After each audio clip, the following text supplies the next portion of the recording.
am. Good evening and welcome to the League of Women Voters Atlanta Fulton County Candidate Forum for the City of Atlanta City Council District 3. Our moderator tonight is Saba Long. Saba Long is the Executive Director of Atlanta Civic Circle, a nonprofit dedicated to inform the public on the most critical issues facing Metro Atlanta by providing in-depth reporting and presenting possible solutions with opportunities for civic engagement online and in the community.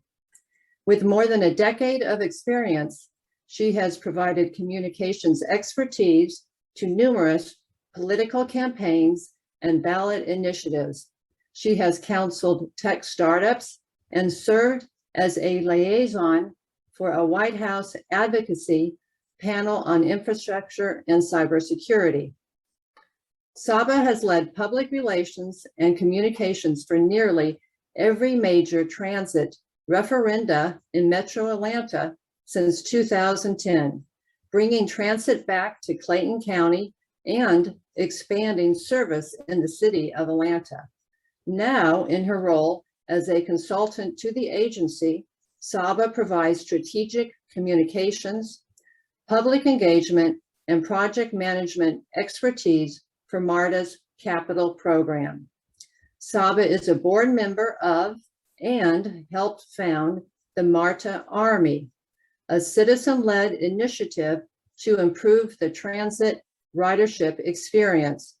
The Army's most known initiative, Operation Timely Trip, brought route information to popular MARTA bus stops that lacked relevant signage and was instrumental in helping the agency improve the bus customers' experience.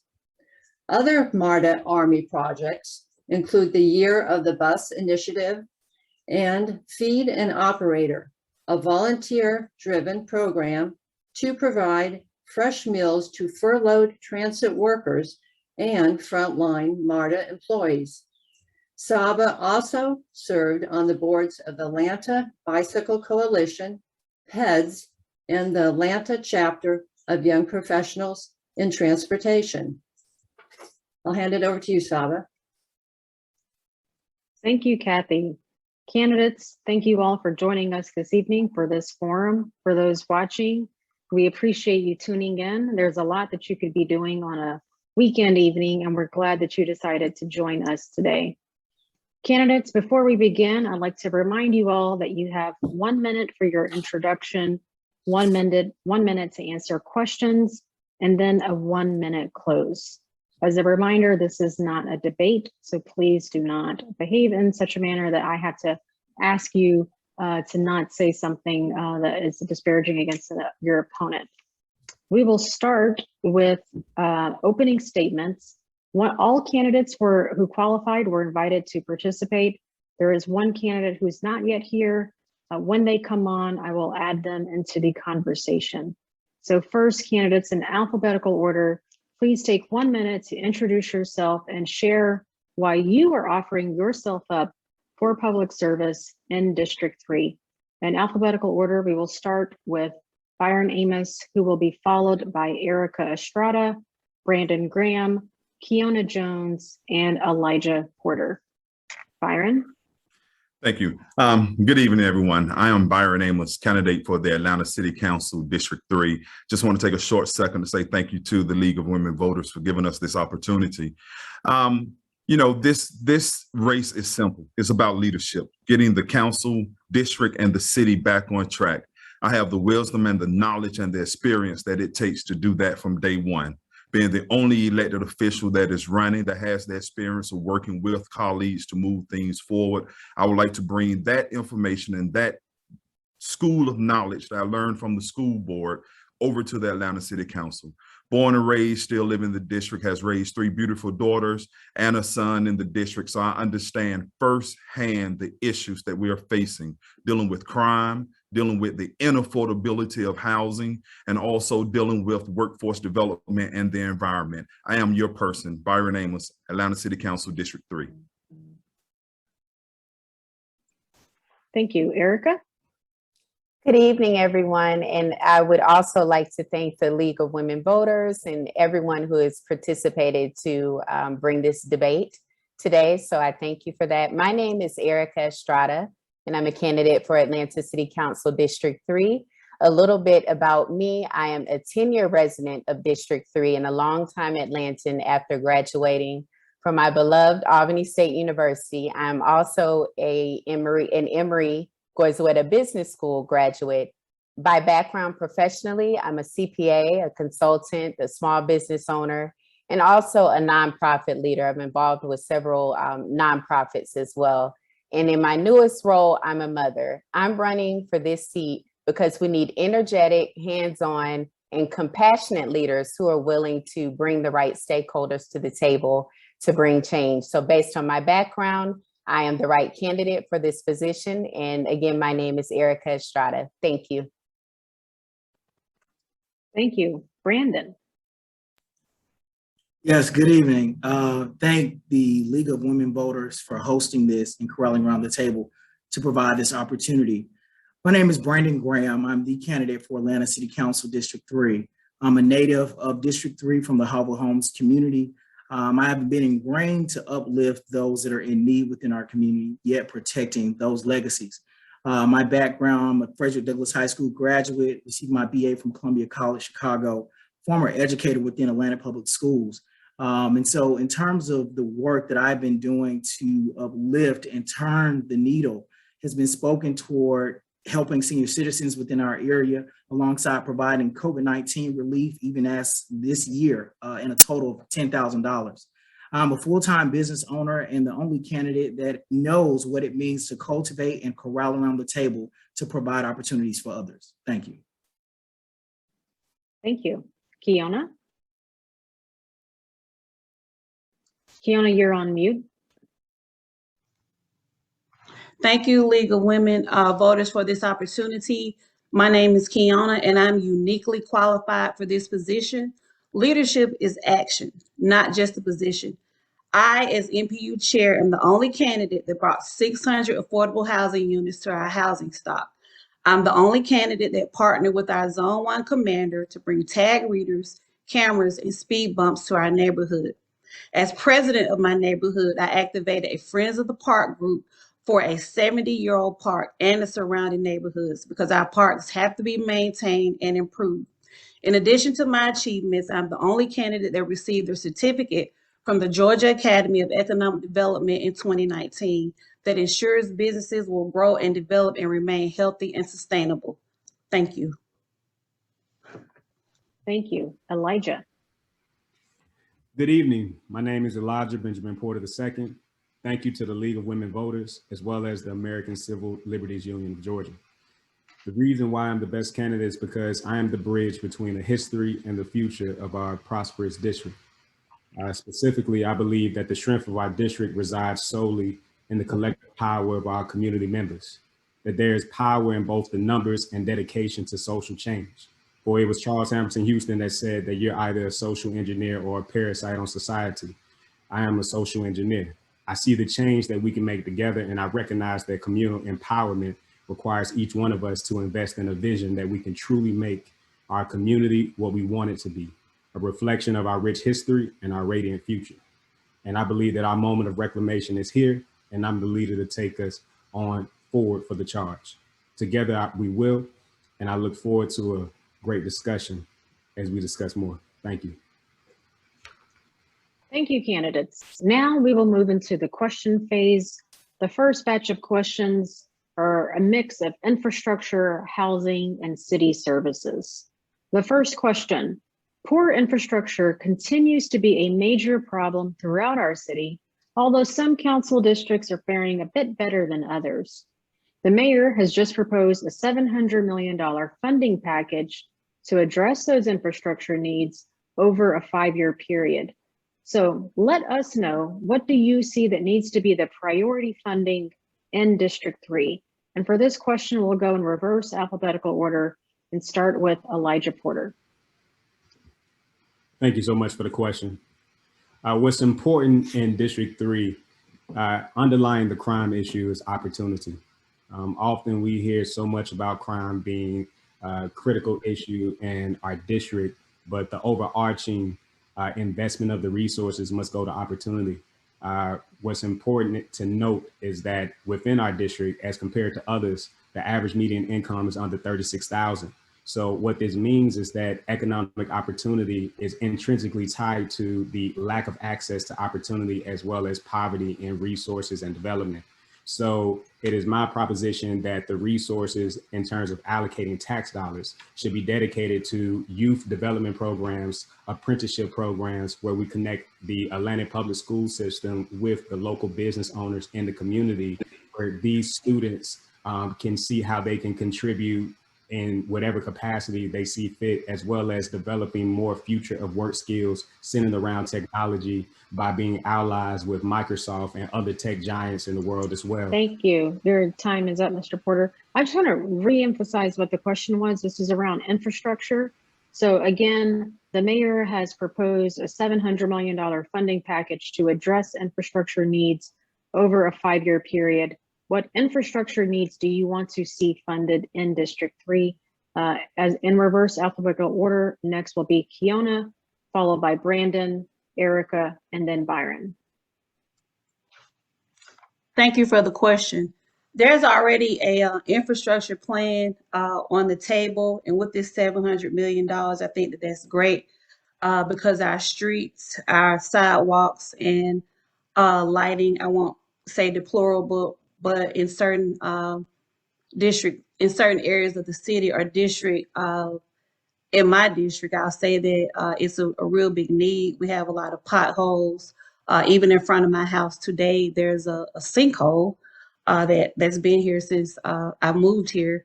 So I think that it's a great plan, but I would start with our streets initially and move from our sidewalks to provide safety, and also to add lighting because there are a lot of dark areas within our district. Thank you. Thank you. Brandon? Yes, so with that 700 million that we are going to be utilizing, one of the biggest standpoints that we have an issue within District 3 is flooding.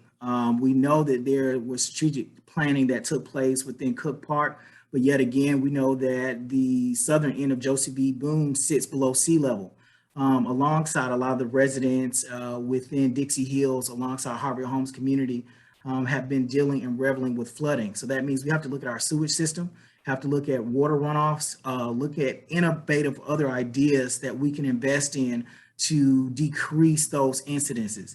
I do agree, of course, that sidewalks are imperative, lighting, also to repave a number of our roads, and also to look at our bridges to ensure that they're tactful and in a place that is safe for all vehicles and motorists. Thank you. Erica? Thank you for the question. As a candidate, and the way I look at things, improvement of our residents and stakeholders' quality of life is extremely important. So we should prioritize funding with that thought in mind.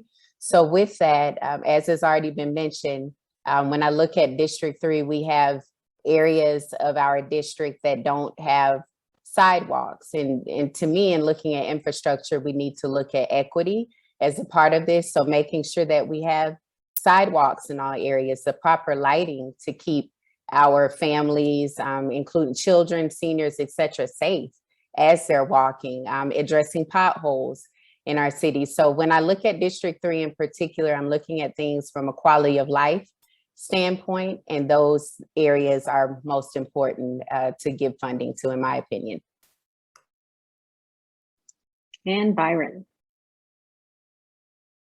Byron, you're on mute. If we can reset his time. So are we ready? Okay, I look at it a little different. We need to prioritize leadership. We have a backlog on infrastructure issues simply because the leadership of the city has not ensured that the money we already had through federal funded grants through the rising of our water fees, our sanitation fees. So the money has always been there, but we haven't had the leadership in City Hall to ensure that these projects and this backlog was actually done. So that's the first thing we need to do, is elect the right council member to represent you. Then at that point, we do need to look at prioritizing what is important to us. And that's everything from sidewalks to lighting. And then also when we talk about infrastructure, not only the sewage system, but we need to add, in my opinion, our roads and street and transportation into infrastructure as well, because that is important to our neighborhoods. We can create all the potholes, we can put up lights, but we still need way for people to get around and to get to jobs. So we need leadership that will ensure that things be done at City Hall. Okay, thank you. The two candidates now have mentioned potholes, which was actually my second question. Mayor Franklin was known as the potholes mayor. Despite having a 2016 T-SPLOS, there's still some issues around funding our streets properly and fixing our streets. And we see potholes, we see metal plates all over the city. So what can you do as a council member to actually address this problem once and for all? And for this one, we'll go in alphabetical order. So starting with Byron. Yes, ma'am. Once again, leadership. There needs to be a process, a checklist that we actually look at when we go out and fix a pothole. And understanding fixing a pothole is just a temporary band-aid to the actual problem. So we need to figure out why that hole was created in the first place and what needs to be done.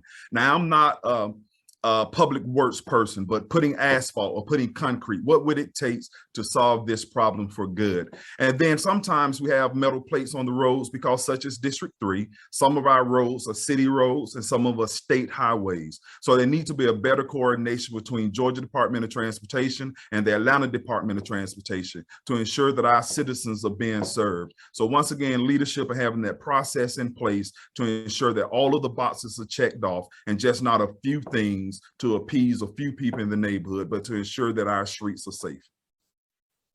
Thank you. Erica, Brandon, Kiana, and then Elijah. Yes, so potholes still remain a very pervasive issue in Atlanta. And I think we are kind of known for that, unfortunately, when folks come into our cities. But I will say with the start and launch of 311, I thought we were getting a little better, and I was optimistic because at least there was a way for citizens to report it quickly if 311 is working the way it's supposed to. So be able to report it, and then a system of tracking via 311 on the status of a report that's made. Now, 311, there are some issues that we can address and talk about at another time, but I do think getting it up and running and making it efficient is a great way to at least have reporting and tracking, which I think will significantly help this issue. Brandon? Yes, so it's going to be a two-pronged approach. So one of the components that we're facing right now is a labor force issue. And so we have to do better pipelining as pertains to ensuring that our public works office is not overworked, but has the proper staffing that it needs to do the job. The second component is we have to look at the permissible use of funds. There's a lot of legislation on the table, a lot of money rolling down from the federal government. And how can we best utilize that money to deal with some of the issues that we have? We just talked about $700 million. Well, guess what? We need to look at the permissible use of how we can use that funds to deal with these pothole issues. Because we know that a number of Lansings are placing claims with the city and the city's having to pay that out. So that's another bill that we're having to foot because of the lack of due diligence as pertains to taking care of those things and also the labor force. Thank you. Thank you. Kiana? Thank you for the question. I think something needs to be done with expediency because it has affected me a couple times riding over the potholes. So I think we really need to turn up the heat. We can review the current budget, and if funding is there, utilize those funds and maybe take some of this $700 million that the mayor has allocated and get something done. Once the job is done, utilize the funds, hold people accountable, and if we're stretched out as far as employees are concerned, maybe create an RFP because there are businesses, asphalt companies that are right here in the community that could help us get the job done. Thank you. Thank you. And Elijah. We must look at this from a cause and effect perspective. What's important to note is what is the cause of the potholes, right? So the cause of most potholes is related to water, some type of drainage issue, heavy traffic, bad weather. Those things increase the likelihood of more potholes arising. So from an infrastructural standpoint, we want to make sure that we're prioritizing the drainage and the water and how it's seeping in onto the roadway, in addition to also focusing on how we're mitigating the traffic, which kind of, kills two issues in one, in the sense of we get to mitigate traffic a little bit better, which reduces the number of potholes that we have by prioritizing the infrastructural dollars. And then we also need to be cognizant of the process that it takes to actually repair the pothole, because typically it takes a couple of days here and there for the pothole to actually be effectively repaired. So we want to make sure we have a cause and effect strategy in our approach and think about the drainage issue, prioritizing the traffic. Thank you, Mr. Porter. Your time is up. Just a reminder to candidates, when I do this, that means you have 15 seconds left, okay? Our next question, litter on city streets and Atlanta expressways remains a concern. Keep Atlanta Beautiful has worked hard to make our city litter-free. As a council member, what plan would you put in place to ensure that the city maintains its beautification across the board? And this is a two-part question. How would you propose to work with the state so that on the freeway portion, we are addressing litter? Let's start with, we'll do Kiona, Elijah, and then we'll come back to you, Byron. Thank you, Ms. Saba. Could you repeat the end of the question for me again? Because it was two Yeah, so parts. this is a two-pronged question. Number one is, what plan would you put in place to ensure that the city maintains its beautification across the board, so across the city, right? And the second question is, how would you work with the state of Georgia around beautification, noting that some streets are state-owned streets? Okay. Right now, before the pandemic, and thank you for the question, I believe that Keep Atlanta Beautiful was doing a beautiful job. They've organized different organizations where you could adopt a spot, and I think that was working pretty good. So what we should do is maybe like reignite that, not necessarily introduce anything new. I think it just kind of fell off due to COVID, because it was a very good program. With Adopt a Spot, you adopt a spot. The city offered everything that you needed to, keep it clean and maintain, and then you could, get a sign put out. You would get prizes and awards. And as far as the state is concerned, I think we should develop a closer relationship with maybe Chief Labatt and get some of our inmates that are on good behavior to help us keep the highways clean and safe. Thank you. Thank you. Elijah? Yeah, I think, again, I think we should approach it from a cause and effect perspective. Like, why is there litter? Typically, this happens because many people don't feel invested in whatever the community is. So the approach is to make people feel invested. And one of the ways that you do that is ownership stake, like similar to stocks. And so the approach should be centered around bringing in the residents, particularly the youth, as they're growing up and coming up with age, to where they feel invested in their community, because maybe they are going into a particular venture that they may get some type of grant for, that will lead to some type of economic opportunity down the line. So I think when we're talking about beautification projects, we should center it around making our youth and the adults and parents feel both invested in the community that they serve. And then from there, they'll feel tied to developing closer partnerships and keeping the beautification efforts going within the community. Thank you. Next, you'll hear from Byron, Erica, and then Brandon. Thank you for the question. I would just like to answer it in reverse. It'll be a wonderful conversation to actually talk to the state on just how do we as the city help with the trash on the highway, because it comes from various means, people coming through the state and just people that's transversal from neighborhood to neighborhood. So that'll be actually a conversation we will have to sit down. But once again, it is a conversation of collaboration that needs to take place. As far as city streets, we have to be honest with ourselves. We have to fix what's broken. How many times have we walked down the street and actually walked past a trash can that is overflowing? It's there, but no one takes the time to dump it. So where are the city services that are in place to actually come and empty that trash can that was placed there because the neighborhood asked for it to be there years ago? So that process needs to be corrected as well. And then we need to sit down with entities like Keep Atlanta Beautiful and places and companies like that to see actually how boots on the ground can help us. Thank you. Erica? So from a proactive perspective on this question, I would love to see more educational programs, and this can be in partnership and a supplement, I guess, what Keep Atlanta Beautiful already does, doing something with our youth and something in schools.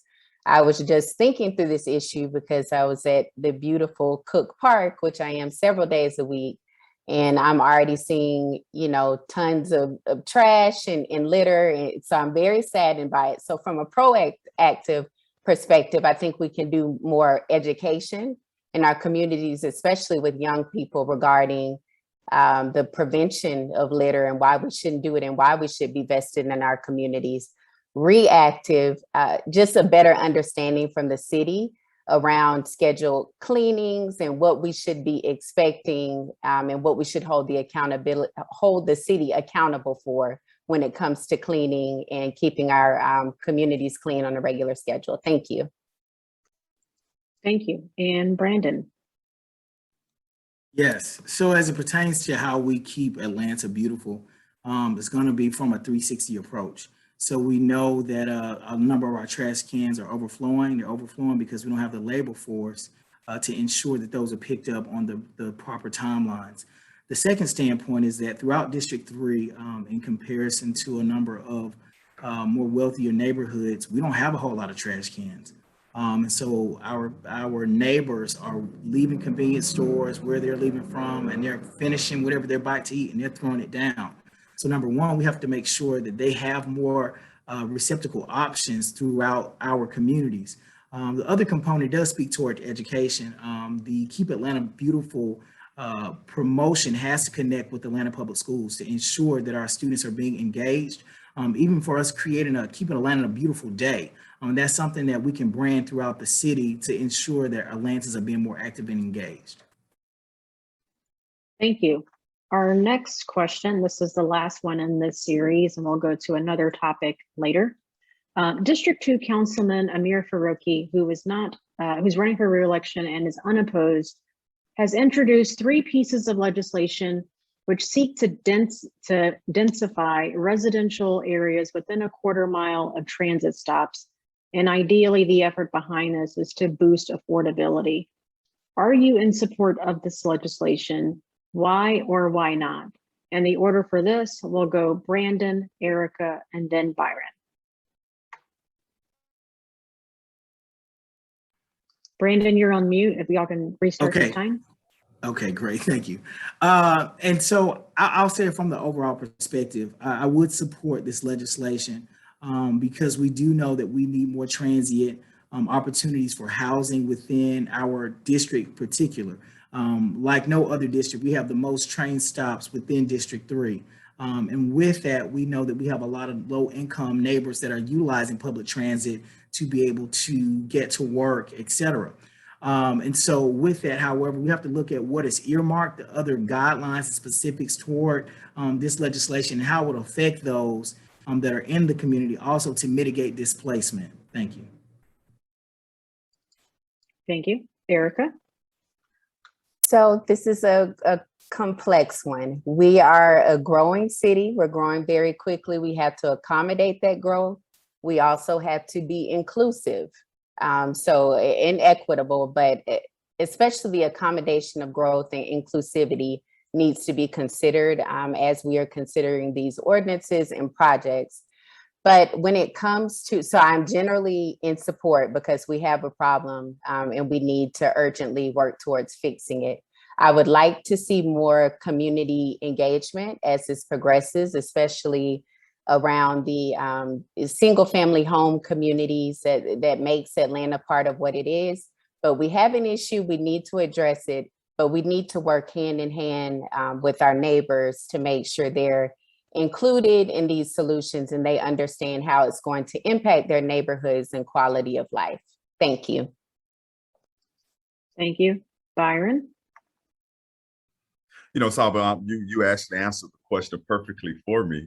You know, if elected to the board now, the first thing I would do is sit down with my colleague, Councilmember Faroki, and explain to him why I could not support this legislation as it is written. And here are several reasons why. First and foremost, it makes no mention of R1 and R2 zoning, which are larger lots than the R4 and R5 that are mostly throughout my district.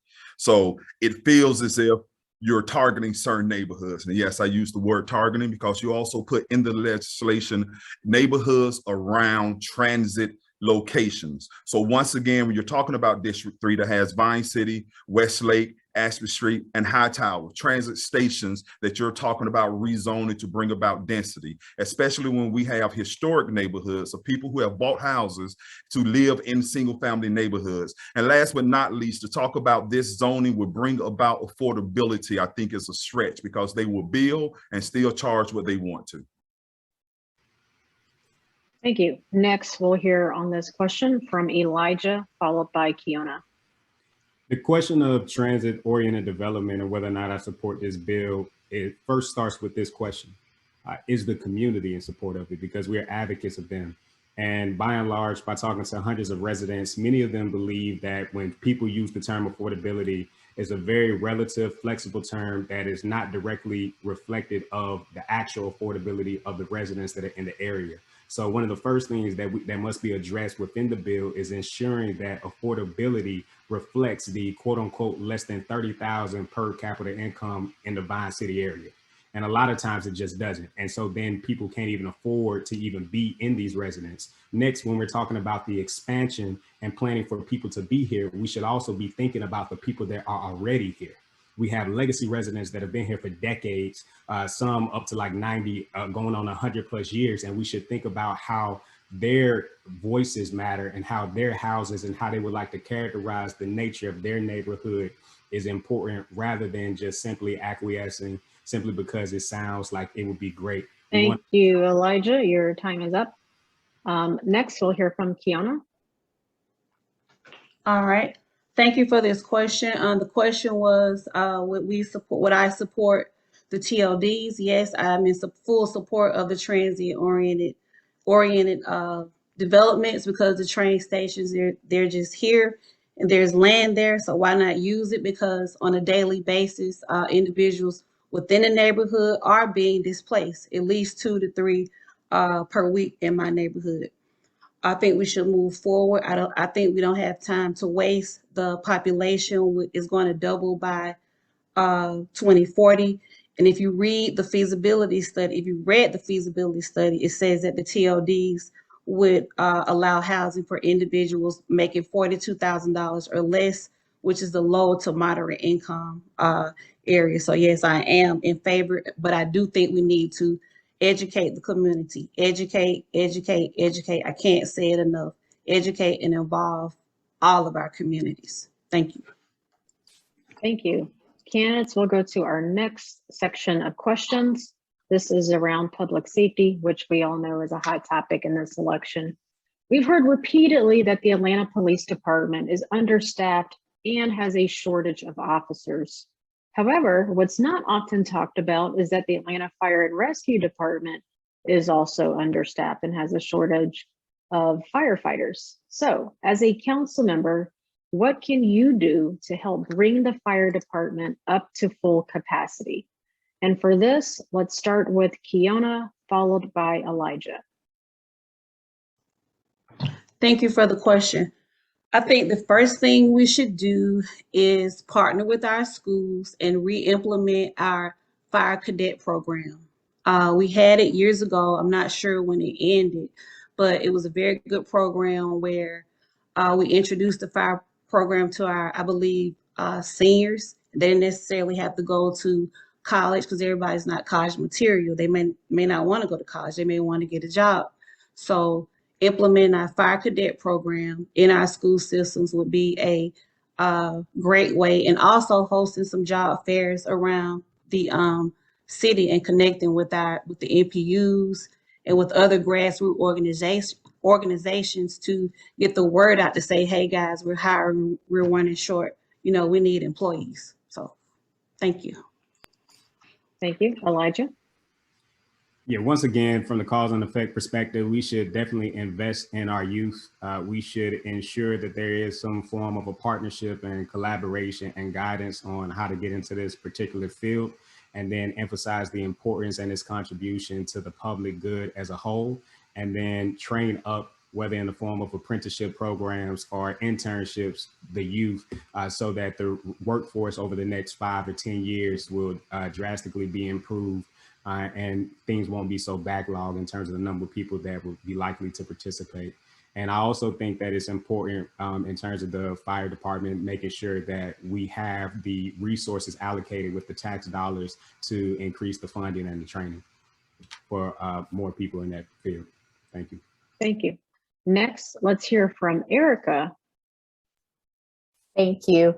Pipeline programs are great, and this is a great field to have pipeline programs, whether that's coming from APS, so via high school, or through some of our technical colleges in the area. So placing funding and an emphasis on that is important from a pipeline perspective. I'd also like to, it's great if we bring in folks and we have this pipeline, but if we're not also addressing retention and morale, we've got an issue and we're going to keep experiencing this. So I'd like to understand from that group, what are their opinions as a council person, understanding your perspective and opinions on what I could do as a council member and my colleagues as well to help address morale and retention issues so that we can keep folks on the staff. And finally, I'd like to add technology. I think it's important that we are offering the best technology for them to do their jobs as well. So making sure that is being addressed in the confines of the budget that has already been approved. Thank you. Byron and then Brandon. Yes, ma'am. That's an interesting question. As a graduate of the Atlanta Citizens Fire Academy, they are close to my heart. One of the things we have to understand is that first and foremost, the cadet program is still alive. It is ran by the Atlanta Fire Foundation, but we do need to do a better job of promoting it. Then as I was leaving the Atlanta Board of Education, we put together the Atlanta College and Career Academy, put in a fire services course inside of that building, as some college and career academies do around the state. That would be an advantage as well. But we have to realize not until the fire public safety training facility that council just passed is built, we have nowhere to properly train and certify our firefighters, our fire people. And that's one of the things that we as leaders should understand in this city.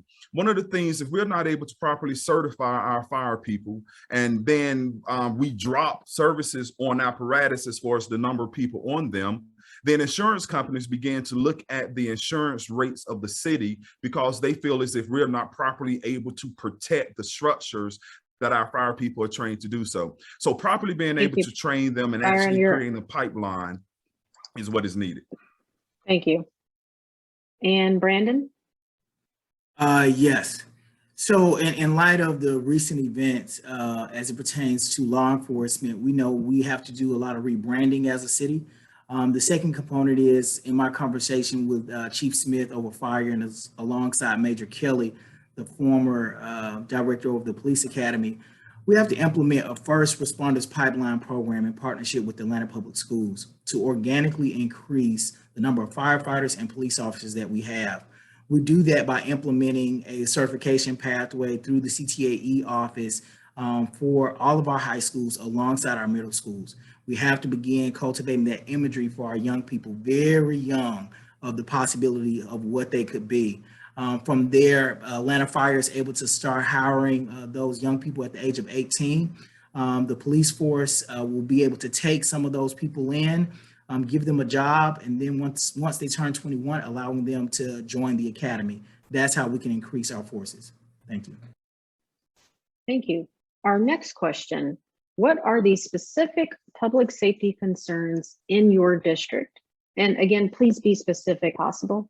And how will you work with a new mayor, a new city council, and the department heads to solve these challenges. For this, let's start with Elijah Porter. Thank you so much. Specifically in District 3, after talking to hundreds of the residents, some of the issues that have come to the forefront is just feeling unsafe. And one of the main reasons why the residents feel unsafe, very basic reasons, because it's very easy for them to feel as if they would likely be robbed because of how dark and dim many of the roadways are. So making sure that we have proper lighting from an infrastructural standpoint, along with emergency call boxes, similar to how it was when I was at Howard or Fort Valley State University, where if a resident is in danger, they have access to a call box to where the police would likely be out to come out and support. And then also the call time. A lot of times when residents are calling the local authorities, it's taking them anywhere between 45 minutes to up to an hour. And sometimes they may not get there at all. And sometimes they just may be on hold for an extended period of time. So we want to make sure that the residents in our areas feel as if they are not being neglected and unprotected. Thank you, Elijah. Next, let's hear from Brandon. Yes, so within District 3, we have a high level of juvenile crime that's taking place. And some of that is because of COVID-19, the lack of youth programming that has been withdrawn. What we have to ensure is that we implement a truancy reduction integrated plan in partnership with the school district to look at school attendance and how that relates to truancy and juvenile crime. Once we do that, we can recommit our kids back to their communities and back to their schools.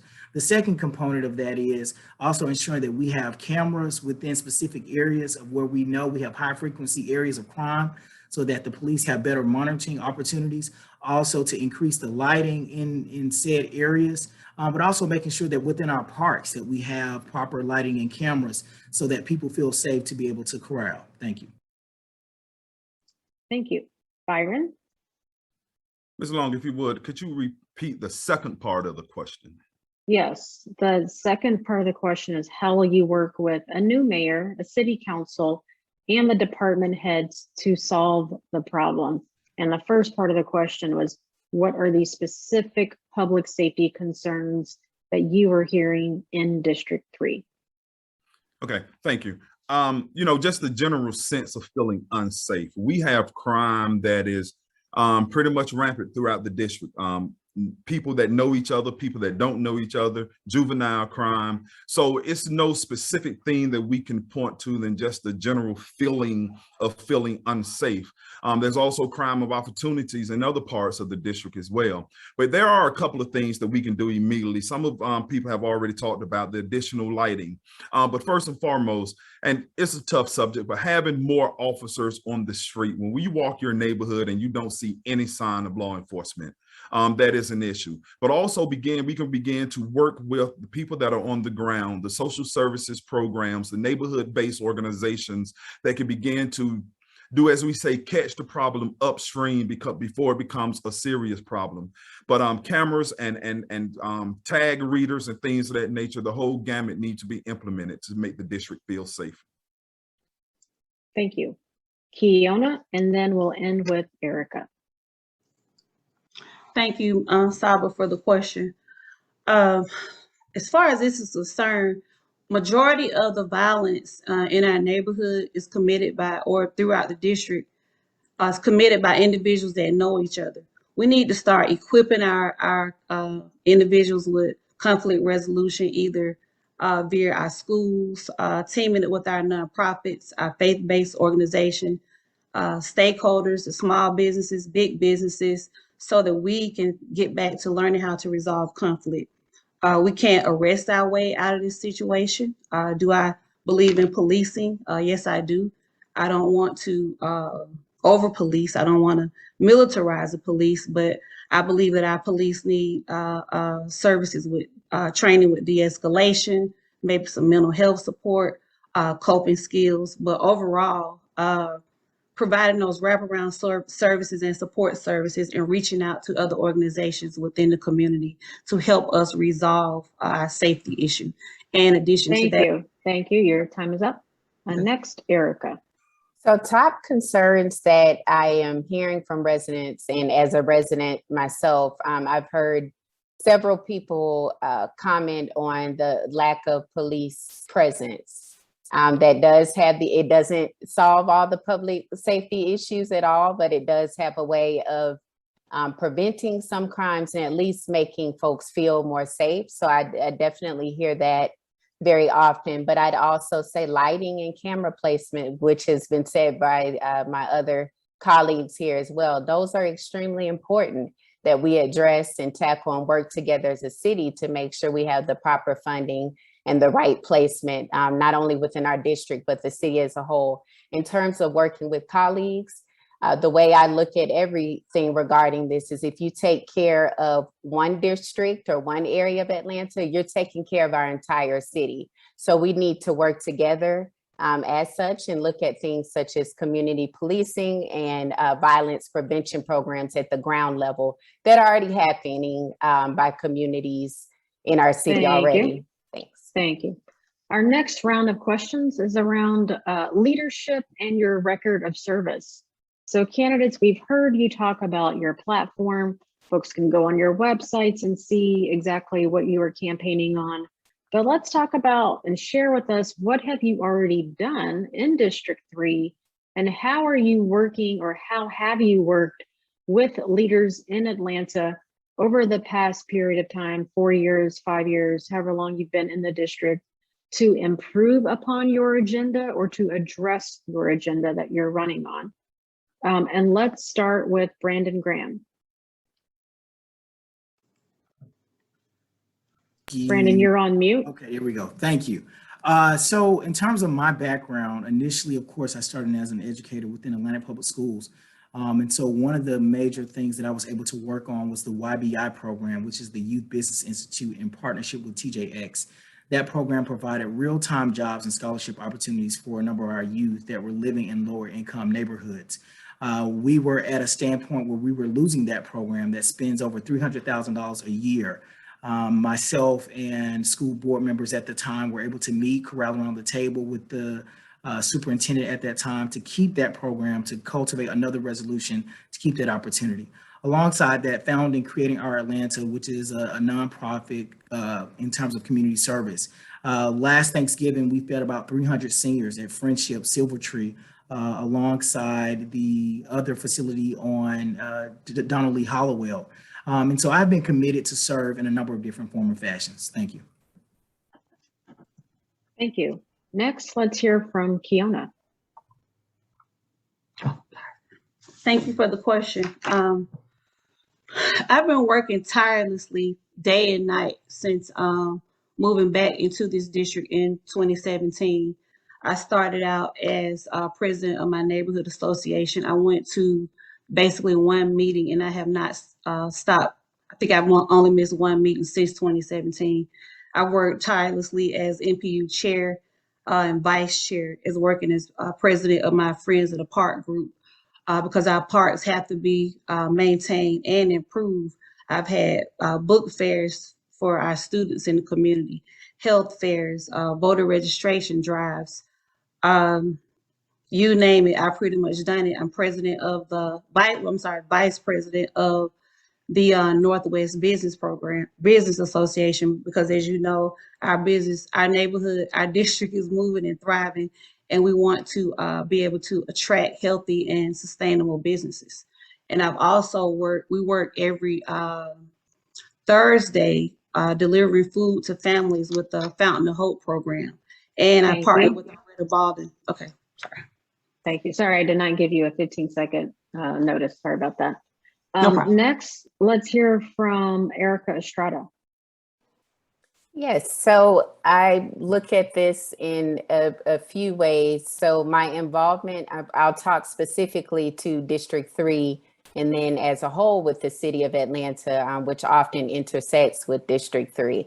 So I have a very strong interest in civic engagement and community engagement, and that is actually a part of my platform, so something I speak to often. But I have worked on several campaigns and voter registration, voter education, forums as well, to make sure that our residents are registered to vote, that they're aware of upcoming elections and candidates who are running. I've volunteered along with being an actual campaign operative, and that sounds scary. I've also volunteered for campaigns just to ensure that folks understand in our district, again, the importance of civic engagement and making sure that you vote and that you know what is upcoming for our district and how that impacts us and our families and qualities of life. Thank you. Let's go Byron and then Elijah. Yes, ma'am. You know, unfair question because my entire life has been dedicated to the service of District 3, starting when I was SGA president at Mary McLeod Bethune Elementary. But coming out and graduating, I have been the Vying City Civic Association chairperson, NPUL vice chair and chairperson, and then also moving on to being an elected representative on the Atlanta Board of Education. I have been involved in a lot of the successes that we have talked about throughout the district, but I have the wisdom to understand that some of the things that we have talked about may not have been so successful and that there's room for opportunity. When we talk about the Vine City English Avenue Housing Trust Fund, when we talk about the expansion of the downtown TAD to the west side TAD, there's room of improvement of moving those lines. When we talk about the creation of Hollis Innovation Academy that is working wonders with our children, Cook Park, all of those things I have been involved in. So I want to take that knowledge to spread throughout the district. Thank you. Elijah? Thank you. I'm a graduate of Howard University School of Law, and so I'm a corporate attorney by trade, which means I'm an asset protection lawyer. What I've done and what I've assisted many of the residents within the District 3 area with is asset protection.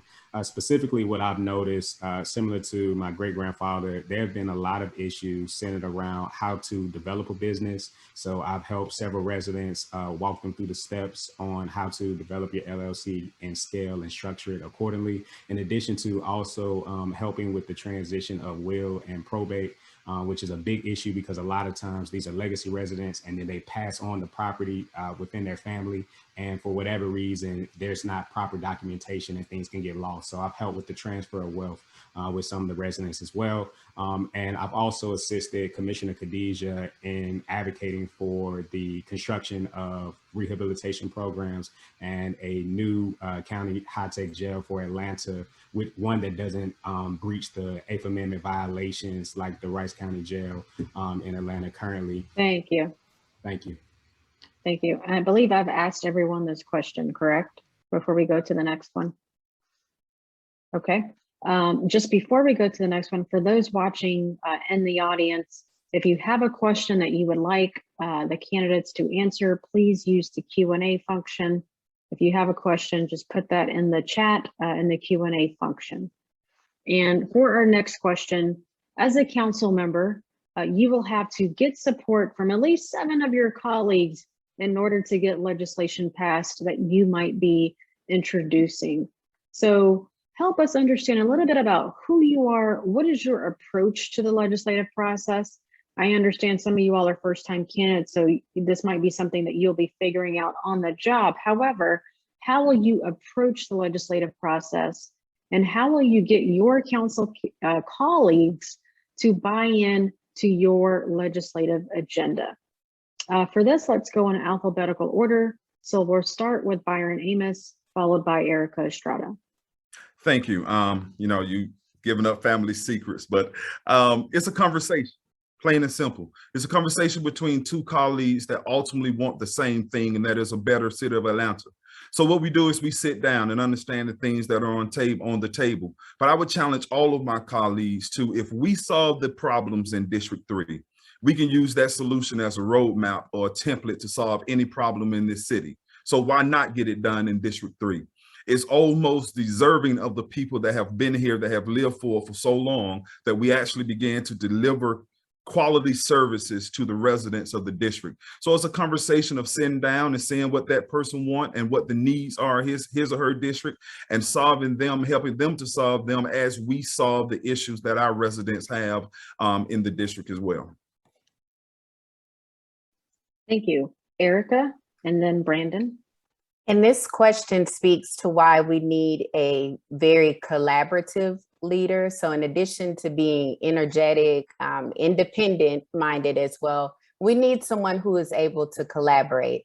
I have a record of that in my professional career, personal life, things that I work on in the community. I believe that in most situations, there is a win-win on both sides. Not all the time. We do have to sacrifice things for the ultimate goal, but we need someone with that mindset who actually believes in that and approaches things that way. And as I mentioned earlier, my approach to working with colleagues, we are all here for the betterment of Atlanta. We have different districts, but if we are improving things in one district or one area of our city, we're doing it for all of our cities. So that's how I'd approach situations with my colleagues and aim to have win-win situations, understanding that that's not always possible, but you have to go in with that mindset as well as being willing to collaborate as well. That's the type of leadership we need. Thank you. Brandon. Yes. So how that process kickstarts is based upon the conversation of community leaders and residents and what their needs and ideologies are. And from there, we cultivate that idea into something that's real and tangible on paper. And having that even from a one-sheeter of basic ideas of what we're looking at, taking that to the other council members to talk about what this could look like, where could the funding come from, how can we reimagine, look at recalibrating other initiatives and legislations that are already in parallel to this. As we do that, we take it a step further. We get to going in terms of writing, cultivating earmarks, uses, amendments, etc. All of that goes back into corralling around the table with those that are like-minded, and even sometimes those that have different perspectives of showcasing why this is imperative and important, and how we can move the needle forward for District 3, but also for the city of Atlanta. Thank you. Thank you. Kiana. Thank you for the question. I believe we can do this with a four-prong approach: community, conversation, collaboration, and connectivity.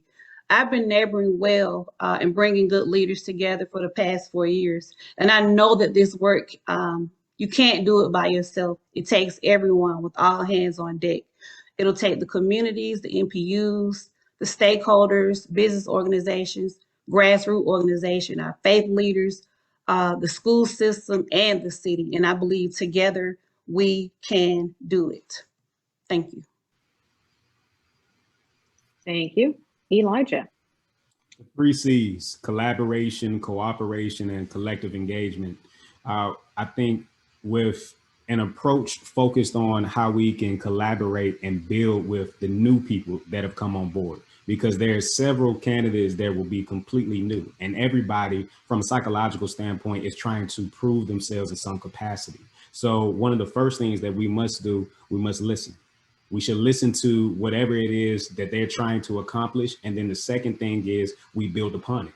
So now that we've listened, we say, okay, this is how we can build. And then third, we pivot back into our direction, specifically for District 3. These are some of the things that you can help us assist with. And then fourth, we show them a new vision, how collectively both of us coming together can potentially secure them another seat, or it could help them memorialize them for a specific cause and makes them feel like it's bigger than whatever the movement is. And so I think that those are some of the effective ways in which we can collaborate, even if we are new, and get everybody on board.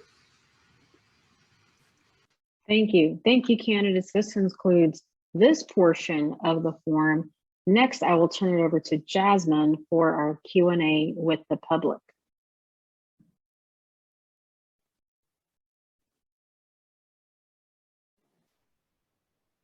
And if my video could be started, I can't start it on my own, I'm sorry.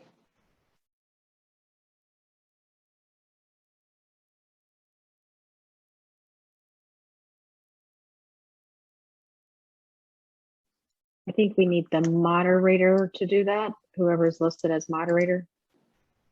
Tori or Nicola. Good evening. Yes, I'm here. I apologize. There was a clip in the in my internet service. So I'm unmuting Jasmine. Can you also turn her video on? Yes, absolutely.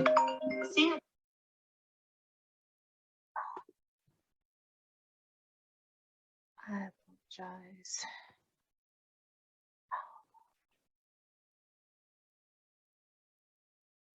There she is. I'm trying to find her. Apologies.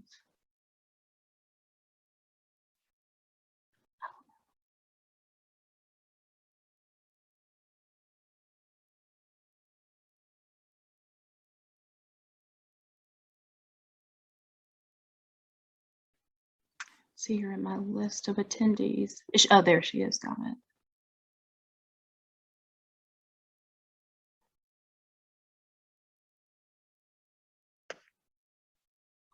Jasmine, I've asked you to start your video, please. Okay, there we go. There Sorry you are. for that technical difficulty. We thank you all again for being here. And like they stated, my name is Jasmine Reese. I do just have a few questions that we've received in the chat from the public. I will start with the first question, and we will start first with Ms. Kiana Jones, going next to Ms. Erica, Brandon, Elijah, and then Byron. This first question asks, we have seen all the young men on the corner selling water, dubbed the water boys. And a lot of organizations, along with the city, are working hard to provide some guidance to these young men. However, what solutions do you have to expand youth services, especially for those who are not of the entrepreneurial spirit? And we will first start with you, Ms. Kiana Jones. Okay, can you repeat it for me one more time, please? Yes. We have all seen the young men on the corner selling water, the water boys, and a lot of organizations, along with the city, are working hard with these young men to provide them guidance. However, what are some of your solutions that you have to expand youth services, especially to those who are not of the entrepreneurial spirit? The first thing would be to connect with our school systems. And the actual second thing would be to actually sit down and listen to, I don't like call them water boys, but the water boys, because they really have some like great innovative ideas. I've met with a few of them before, and it's not a one size fit all. I'll go back to my original belief. There are many organizations, grassroots organizations that are doing the work that could possibly, reach some of the water boys, but they don't have the actual funding in place. So reaching out across the city to find out, get a Rolodex of who's doing what. We may not be able to use the same agencies or entities over and over again. So it's not a one size fit all. So that's basically what I would do. Reach out. Thank you, and we will go next to you, Erica. Yes. So for those who do not have that entrepreneurial spirit, as you mentioned, I'd love to learn more and work with our Board of Education member or members, I guess, that crossover through District 3 to understand what kind of existing programs they may know of and be closer to in the community than I am that we could use to service these young people. I do believe that there are already solutions in place and organizations that could help them. But again, they need the support of whether it's the city or the community in general to get the word out and get the proper funding. So that's pretty much my approach. Is there are organizations that are specialized and ready to work for these young people, and we need to make sure that they are connected and that the organizations are properly funded and resourced. Thank you for that response. And we will go next to Brandon Graham and then to Elijah and Byron. Yes. So how do we attract and engage our youth a whole lot more? Two things. We have to reorganize and recalibrate our parks and recs. We know that we need new facilities, specifically within District 3, and in some areas, we don't have any facilities to provide youth programming opportunities for those that are in the community. The second prong component is the TRIP program. I proposed that to the school district, and we have started looking at that rollout. That is the Truancy Reduction Integrated Plan, A part of that is pipelining job opportunities for businesses that are in the community. And as we do that, we can see students re-engage within the community alongside the workforce. One of the biggest components that the city should be spending money on is a single sign-on system that connects with the youth jobs program for all of the students within Atlanta Public Schools. So when students become a junior and a senior, they are to sign on to that program, apply, and they're able to be picked from a number of different organizations and companies. Thank you. Thank you for that response, and we'll take your answer next, Elijah. Yeah, one of the most critical ways that we can assist in the development of opportunity for those that are not entrepreneurs is the Unsung Heroes Initiative that is a part of my policy proposal. With this initiative, we partner with the local school system as well as local businesses, and we expose the students to different career paths. More often than not, there's just a lack of exposure. So if all you see are quote unquote the drug dealers or the basketball players or the rappers, and this is all that you see growing up around you, then one of the things that we should do is influence that environment with real life role models like ourselves, like everybody that's a part of this panel discussion. And after we have that exposure, we should connect them with apprenticeship programs, internship programs, occupational licensure, CTE programs, and the like to increase the likelihood of them going down a different career path, even if they're not a quote unquote entrepreneur, and making them feel like they're a part of some form of company culture and that they can add value in a different way. Thank you. Thank you. And lastly, we'll hear from you, Byron. Thank you very much. That's a complicated question. I have to admit, as a former member of the Atlanta Board of Education, there are numerous opportunities for our students in the city of Atlanta. Those young men that you see on the corner are not there because of lack of educational opportunity.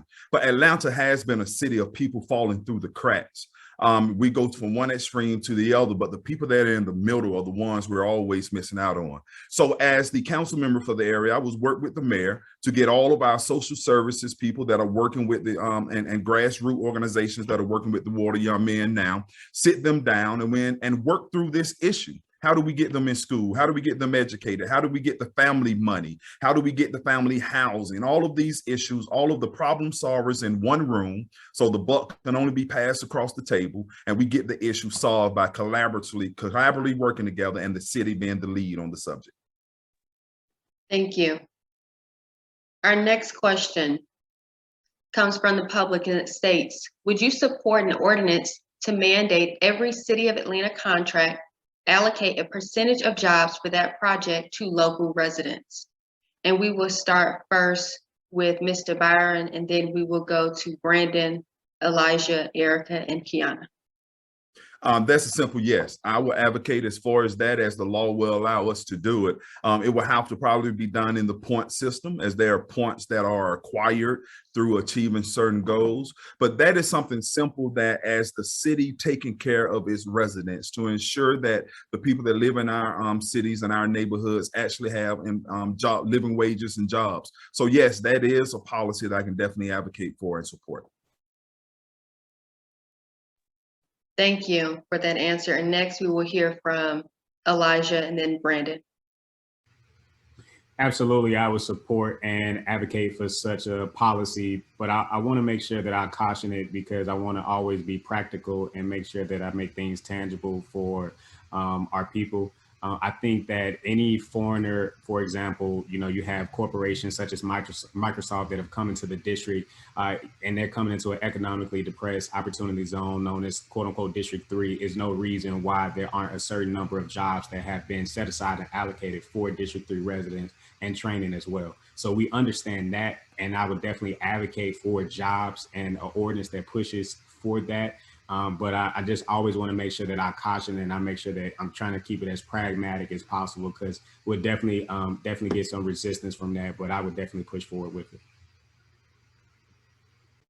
Thank you for that response. And Brandon, we'll hear from you next. Yes. Overall, I would support that ordinance. Alongside that, we want to make sure that at a certain procurement level that we're looking at a price point that we're paying that company.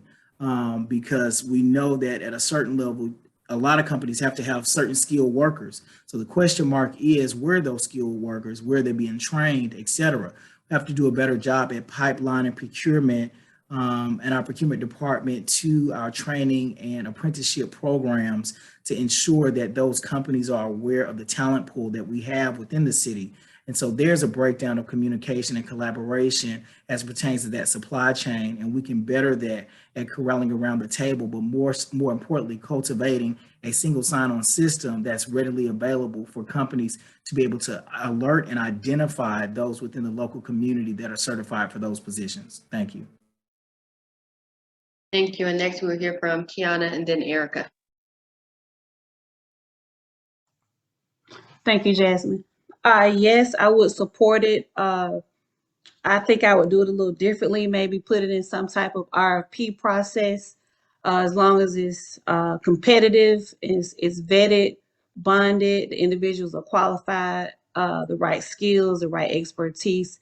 And then if something happened, of course, and if it's done ethical and legal, and if something does not go right, it needs to be some process in place to hold people accountable, because I think we have an accountability problem too floating around the city. But yes, to answer your question, I would support it. Thank you. Thank you for that response. And lastly, we'll take it to you, Erica. I absolutely would support. It should be a standard for city projects, but I'd like to take it a step further. I want to see it be a standard, if possible, where feasible, for private projects too. So not just City of Atlanta, as we look at community benefits agreements and other things in the private sector. I'd like for that to eventually become a standard there as well, but 100% and absolutely for the city. Thank you. And we just have 2 questions remaining. And for this question, we will go first to you, Erica, Kiana, Elijah, Brandon, and then Byron. And this question asks, research finds that most students need to read proficiently by the end of their 3rd grade year in order to be successful in their future studies and careers. In the city of Atlanta, only 40% of 3rd graders are hitting that mark. How do you plan on working with Atlanta Public Schools to make sure that the next generation of Atlanta residents are prepared to be successful? And we will start first with you, Erica. Yeah, this is a great question, something I'm passionate about, and I'm excited to bring collaboration to as a council member if I am elected. As I mentioned earlier, I want to have a very close relationship with our Board of Education members. I feel that my job as a council person is to make sure before these children are going into the school system, I want to be thinking about their lives from birth. How am I improving the quality of life for these children and family? And as it relates specifically to this issue, whatever programs we need to have, I'm all for, I'm 100% behind like universal pre-K, but even before then, whatever it is that I can do to help improve quality of life in the home, to make sure that children are housed appropriately and that their families have the proper care that they need to be successful, I am 100% going to do that. And then as they move into school, collaborate with our Board of Education members. Thank you. Thank you. And next we'll hear from you, Kiana. Thank you, Jasmine. What I would do is continue to work with the schools and the school board rep like I'm currently doing. What we have to do is make sure that housing is stabilized, because if kids are living in cars or living in shelters, it's just not a good thing. So we need housing stabilization. The parents need support, mental health stabilization, provide those wraparound services that are needed. And if the schools are getting overwhelmed, if it's too much, reach out to the grassroots organizations that are already in existence doing the work. They just need more funding. So yes, I'm in full support of what we'll need to do is get the housing first, and then we can increase with the reading. I think the reading scores will increase then, but our kids are going through, a lot. They're going through too much at home first. So I think learning has been put on the back burner now. They're just basically trying to survive and live. Thank you for that response. And next we'll hear from Elijah, then Brandon, and then we'll end with Byron. Thank you again for the question. Ironically, I've actually developed several programs centered around this topic when I was at Fort Valley State University, founded the FESU chapter of Collegiate 100. Specifically, we did a program with elementary school students that was called American Gangster. And in this program, it was a very involved program where we exposed them to 2 different walks of life. And one was leading them down the path of graduation, and where they would take a picture with a cap and gown. And then another one was them in an orange jumpsuit and experiencing what it could potentially be like if you make certain decisions in your life or certain circumstances happen. And then we had a conversation about police brutality and criminality of Black communities with these with these students. And it was a very, very involved discussion. It was very interactive. And I think one of the ways to appeal from a reader-based standpoint is making sure that you're appealing to the students, because a lot of times we develop a lot of programs, but the programs aren't necessarily tailored to appealing to the interests of the audience that we're trying to reach. So I would prioritize that. Thank you. And next we will hear from Brandon. Yes, to increase our test scores and the success of our readers, number one, we have to work with our parents in increasing their reading level. Because they're going to directly have an influence at that child's ability to grow. And so we do that by creating a Read Atlanta campaign. And so we want to let everybody know what Atlanta is reading. And so we do that by putting funding and dollars behind books, giving certain books to adults, paying for books for students, but also ensuring that Atlanta Public Schools is being neighborly to the daycare facilities within the city of Atlanta. Giving them curriculum-based things that they can work on to cultivate their students' minds so that as they enter into kindergarten, they're already on track. The third component is, as we look at our students K through 12, we have to re-engage with that audio-visual component and tapping into their ability to see, hear, and also acknowledge the words as they're doing their coursework on a daily basis. Thank you. Thank you. And we'll take it to you, Byron. Thank you for that question. This actually gives me an opportunity to finish some of the work that I have already started. There are 2 schools specifically in District 3, Mary McLeod Bethune, that is being used as a swing space right now, and then Walter White, that is currently closed. We take those 2 schools, and as a council member, I would advocate for funds to go inside of those schools, working with Atlanta Public Schools, to create an early child care center. Other studies show that when our children reach kindergarten, they are already at a deficiency. So our teachers and our educational professionals are constantly playing catch up from kindergarten before they get to the 3rd grade. So I believe an early child care center in the district in which the city will provide funds to offer scholarships for our parents is one of the first things we can do to begin to increase our test scores, and also giving our parents the opportunity to gain gainful employment because their children will be in child care and in school at an early age. Thank you for that response. And everyone, we have our last question before I turn it back over to Saba.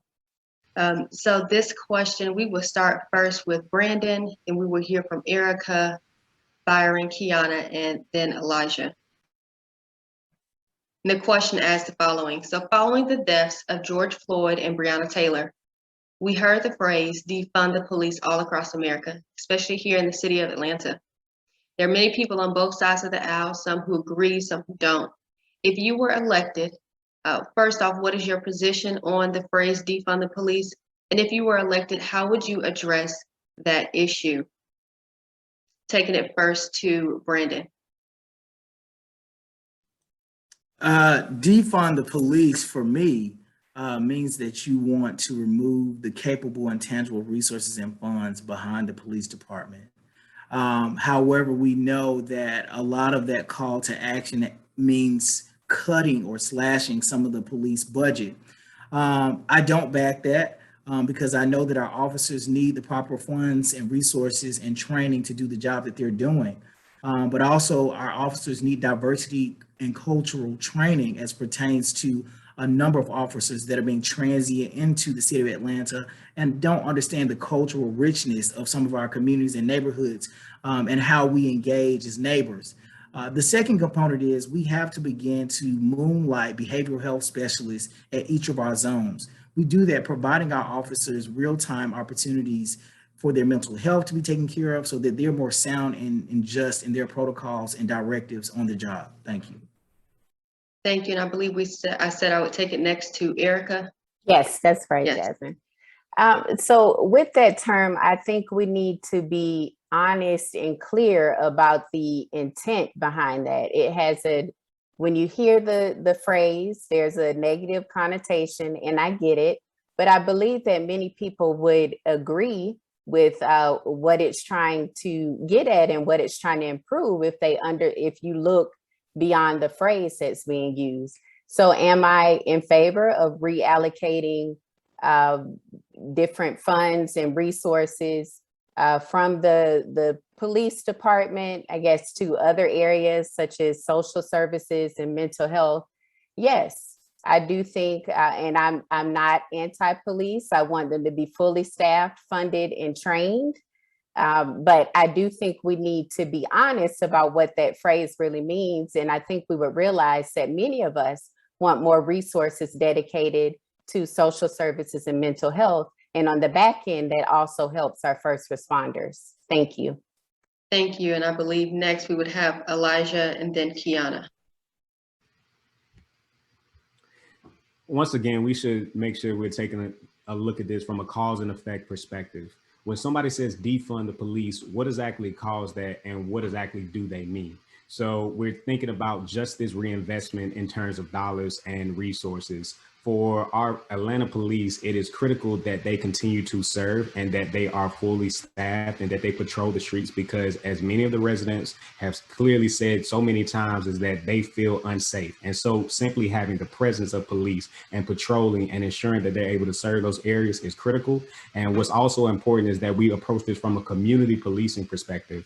Going to an HBCU, we understand how police would interact with the Black community in particular. And I think that there's some lessons that can be learned on how that relationship was developed with the community and the police, and how we can more effectively serve the issues of the people. So I think just this reinvestment in terms of de-escalation techniques, proper training, cultural sensitivity training, and pulling people from within the community to serve as police officers is all part of the grand scheme of things. Thank you. Thank you. Next, we will hear from Kiana. Thank you, Jasmine. As we all know, when all of us, when we dial 911, we want the police to respond. So I do believe in policing. I don't believe in over-policing. I don't want to militarize the police, but I do think we need to put more funding behind de-escalation training towards our LGBTQ for sensitivity, put more money in mental health providers for our police, even teaching them how to, cope so they won't get burnt out. And we need to start rebuilding the trust that we once had. They need to, possibly get out of those police cruisers and interact and walk and shake hands and break bread and ride bikes within their assigned communities. I think that's how we can move forward with policing. Thank you. Thank you. And the last question for Byron. Yes, ma'am. Defund the police in its broadest sense, no, I do not agree with it. Even in 2019, I was calling for additional funds for the police. And here's why. Our beat officers go from 911 call to 911 call. First time you see a police or interact with a police is on the worst day of your life. I want additional funds to at least put 2 beat officers in our most crime-ridden beats. One of the officers would still do the job of 911, but the other officer's sole job is to do true community policing, getting to know the clergy, the business owners, the children, and the residents of the community. Then after a certain time, they switch out. The other officer that was doing 911 actually do community police and vice versa. So you end up with 2 officers over time that is trained in true community police. And then as we talk about the mental health, health is a county issue. Although the city of Atlanta is being affected by it, but we need to speak to our elected colleagues on the other side of the street to see what they're going to do to help us solve this mental health crisis in the city of Atlanta. Thank you for those responses, and thank you all again for being here. I'm going to turn it back over to Saba Long. Thank you, Jasmine, and thank you, candidates, for participating in this forum this evening. Our final question is really not even a question. This is your opportunity to look directly in the camera to the person on the other end who might be an undecided voter, and in 1 minute, give a closing statement and share who you are, and why you are running to be the next council member in District 3. And for this, we will go in alphabetical order, starting with Byron Amos. Thank you for this opportunity. Glad to go first because I am the first name on the ballot. Once you see my name, you don't need to go any further. I'm Byron Amos, candidate for the Atlanta City Council District 3, born and raised, legacy resident here in Vine City. When we talk about things that you are experiencing as my friends and neighbors, I have done the same thing, experienced that hardship and that fun time with you. I am the only candidate that has been elected that has the opportunity to work with other elected officials to bring about that change that is needed in the district. So on November the 2nd, it's about choice. It's about choice and opportunity. I hope that you make the correct choice and vote for that person that has poured his life into the district. Byron Amos, candidate for the Atlanta City Council District 3. Thank you. And Erica Estrada. And again, I also want to thank you all for the opportunity, and for those of you who are watching, for your engagement and being involved and informed on community issues. Again, my name is Erica Estrada, candidate for Atlanta City Council District 3. In 2019, I think we proved, or this district spoke, although I'd like to see more of us speaking this time, so higher community engagement.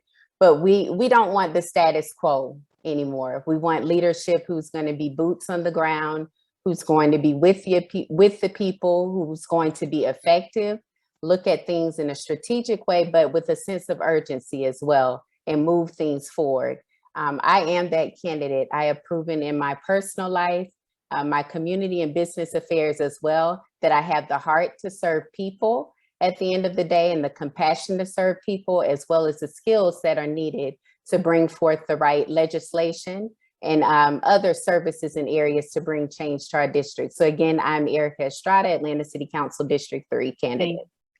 Thank you, Erica. Next, Brandon Graham. Yes, I would like to say that, of course, thank you all so much for this opportunity. As a kid, my mother used to say, if you don't have anything good to say, don't say anything at all. But the difference with me is that every room that I walk in, I always have something to say because it's always something good. And with that saying, I know that the level of leadership that we need in District 3 is a person that's ready to bring about change. We've had leaders that have been elected. We've had leaders to sit at the head of MPUs, but we still are a neighborhood that is failing, that our people are living impoverished, and our services are not being spread with equity. This is the time now to select a candidate, Brandon Graham, that is ready for the next opportunity to lead District 3 forward. Thank you. Thank you. Kiona Jones. Thank you. Once again, my name is Kiona, and I am uniquely qualified. I'll take the four-prong approach. Community is always first. I will not leave you out. Community leads to conversation with collaboration. And we'll stay connected throughout the duration. I've been neighboring for a while now. I've been bringing good leaders together. The work cannot be accomplished without all hands being on deck. It's going to take the community. It's going to take the schools, the MPUs, the stakeholders, the business organizations, the grassroots organizations, our faith leaders, because people are feeling like they've been left out. But together, we can do it. Vote for me, and do not wait until November 2nd. That's too late. October 12th, Kiona Jones. Thank you. Thank you. And Elijah Porter. The legacy of where we are now started nearly 4 generations ago with my great-grandmother. She worked directly for Dr. King and Coretta Scott King. She lived in District 3 in the Vine City area. And what's important to note is that I'm picking up where she left off. I understand the commitment to service, that every day is not going to be pretty, that every day everybody's not going to like you, that every day everybody's not going to be your friend. What must be important to District 3 and the residents, the voters of our great community, is that you have a leader that you can trust. You have a person with experience, you have a person with compassion, you have a person with a heart of the people, one who has the humility to understand that I don't know everything. But what I don't know, I'll find the answer to, and I'll bring forth the solutions. One who has the humility to listen to the concerns of the residents and then put forth practical solutions, make things tangible, and action in motion. You have a leader that cares, a leader that is serious about you and the development and the empowerment of this community through jobs and proper public safety. We can do it together because together we will, and I believe in you. Thank you. Thank you, Mr. Porter. That, ladies and gentlemen, are your District 3 candidates minus one individual. Thank you, candidates, for joining us this evening. I will now turn it over to Nicola Hines with the League of Women Voters to close us out. Thank you all. Thank you, everyone. So good evening, everyone, and thank you for attending our District 3 candidate forum this evening.